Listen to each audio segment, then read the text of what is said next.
बाबलेक Roman temple कहा जाता है कि ये दुनिया में सबसे बड़ा रोमन टेंपल है और जिसके अब ये आसार कदीमा यहाँ बाबलेक लेबनान में मौजूद है।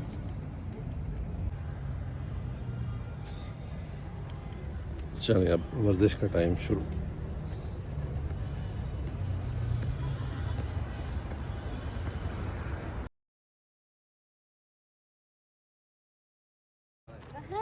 ला गालिब इल्लल्लाह, रे नाम सिर्फ अल्लाह का।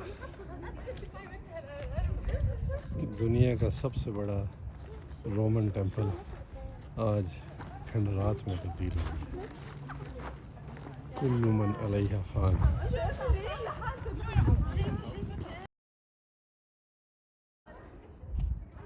इस टेंपल का नाम जुपिटर टेंपल है। पहले रोमन्स जो हैं वो ईसाई बनने से पहले टेंपल्स बनाया करते थे। बाद में ये जो टेंपल है जब ये ईसाई हो गए तो इसको उन्होंने अपने कलीसा में जो है कन्वर्ट कर दिया। ये आप पिलर की चौड़ाई चेक करें।